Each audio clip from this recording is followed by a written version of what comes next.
बहुत समय पहले एक नगर में एक वृद्धा रहती थी। उसके 8 बेटे थे। 7 बेटे नौकरियां करते थे और सुख सुविधाएं भोगते थे, परंतु सबसे छोटा बेटा अतिशय गरीब और सीधा साधा था। उसका नाम था रिद्धि। वह ना किसी पर आरोप करता, न किसी से ईर्ष्या। उसके मन में हमेशा संतोष रहता था। पर दुर्भाग्यवश उसके पास कोई काम नहीं था, न आय, न भोजन की व्यवस्था। हालांकि भाई भाभियां संपन्न थे, परंतु वे उस छोटे भाई को पसंद नहीं करते थे। वे उसके मन की सादगी को उसकी कमजोरी मानते थे और उसके प्रति उपेक्षा का भाव रखते थे। वृद्ध मां अक्सर उसके लिए दुखी रहती, परंतु अपनी सीमाओं के कारण वह भी उसकी सहायता कम ही कर पाती। रिद्धि की पत्नी सुधा अत्यंत सुशील, धर्मपरायण और सद्गुणों से युक्त थी। पति की गरीबी उसे खलती अवश्य थी, परंतु वह कभी शिकायत नहीं करती थी। उसकी आंखों में केवल एक सपना था कि एक दिन उनका घर भी सुख, शांति और संपन्नता से भर जाए। दावत का विवाद और उपेक्षा। एक दिन बड़े भाई भाभियों ने अपने बड़े परिवार के लिए एक सुखद भोज का आयोजन किया।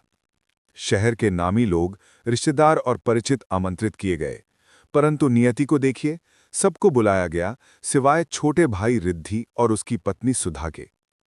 रिद्धि इस भेदभाव को समझ नहीं पाया। सुधा तो चुप रही, परंतु उसकी आंखें भर आईं।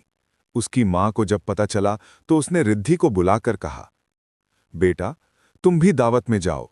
भले ही उन्होंने नहीं बुलाया, लेकिन तुम छोटे हो, घर का मान रखना चाहिए।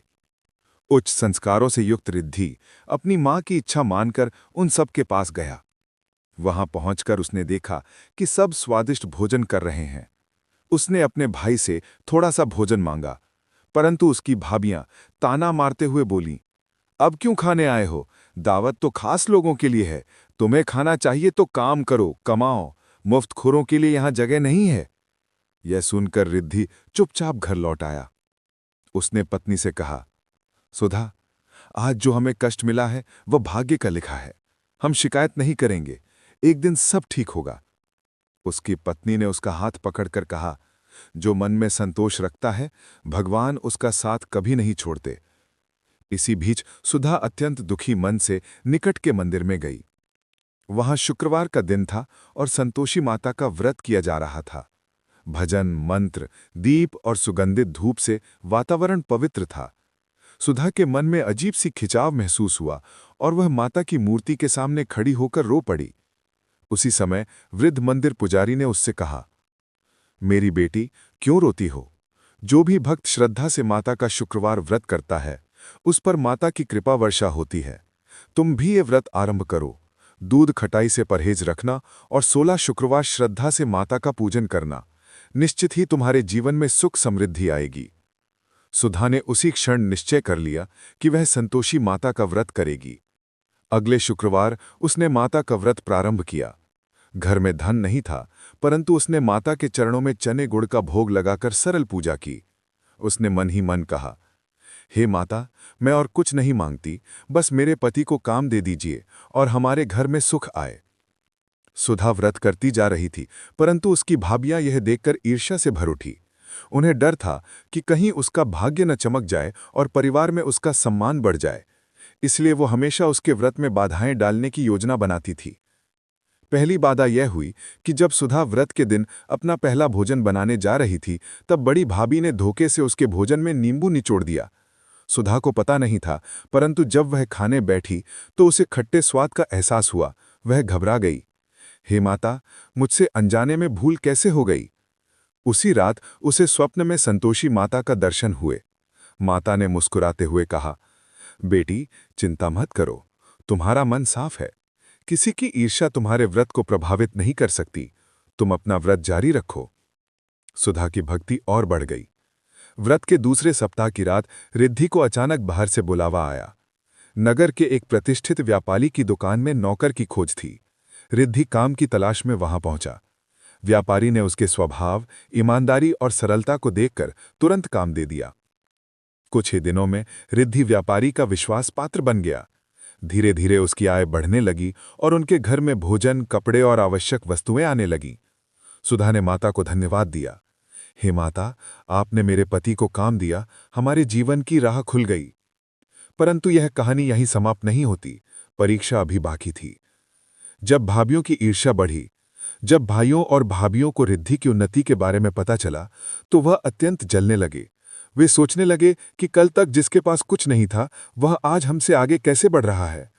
उनकी ईर्ष्या इतनी बढ़ गई कि वे रिद्धि को नीचे गिराने के लिए हर संभव षड्यंत्र रचने लगे।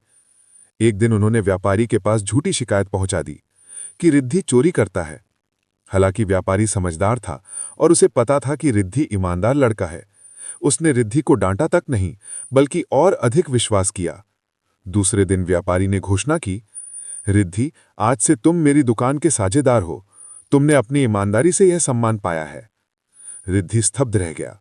उसने माता को स्मरण किया, हे देवी, यह आपकी कृपा है। कुछ ही महीनों में रिद्धि का व्यापार खूब चलने लगा।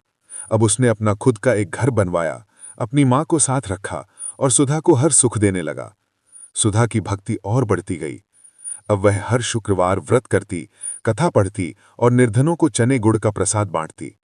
सुधा और रिद्धि की बढ़ती संपन्नता देखकर भाभियां और भी अधिक क्रोधित हो गईं। वह कहती, सुधा जरूर कोई टोना टोटका करती होगी, तभी उसका घर इतना फल फूल रहा है। परंतु यह सब माता की कृपा थी, किसी जादू टोने से नहीं। अंतिम परीक्षा, संतोष की कसौटी। 16वां शुक्रवार आया। यह सबसे महत्वपूर्ण दिन था। व्रत पूर्ण होने के बाद सुधा ने मन में सोचा कि आज मैं माता को बड़ा भोग लगाऊंगी और प्रसाद बांटूंगी। वह सारी तैयारियां कर रही थी, तभी भाभियों ने फिर एक छल किया। उन्होंने उसके दिए हुए प्रसाद में गुप्त रूप से खटाई मिला दी। सुधा को जब यह पता चला तो वह रो पड़ी, हे माता, मैं फिर से भूल कर बैठी। उसी रात माता फिर स्वप्न में आई और बोली, बेटी, चिंता मत करो, तुम्हारी परीक्षा ली जा रही थी। तुम हर परीक्षा में सफल रही। अब तुम्हारे घर में कभी कोई दुख नहीं आएगा। सुधा ने प्रसन्न होकर माता का धन्यवाद किया। कहते हैं कि जहां संतोष होता है, वहां ईर्ष्या स्वयं नष्ट हो जाती है। रिद्धि की भाभियां भी धीरे धीरे अपनी गलतियों को समझने लगी।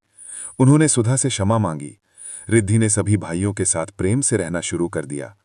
घर का माहौल बदल गया। जहां पहले ईर्ष्या, द्वेष और कटुता थी, अब वहां प्रेम, सम्मान और सहयोग का माहौल फैल गया। सुख, शांति और समृद्धि। माता की कृपा से रिद्धि और सुधा का जीवन अत्यंत सुखी हो गया। वे कभी घमंड में नहीं आए। वे सोने चांदी की बजाय अपने सद्गुणों को असली धन मानते थे। उनकी कथा पूरे नगर में प्रसिद्ध हो गई। लोग कहते, सुधा ने अपने संतोष, भक्ति और सत्य से चमत्कार कर दिया। पर वास्तव में यह चमत्कार संतोषी माता की करुणा थी।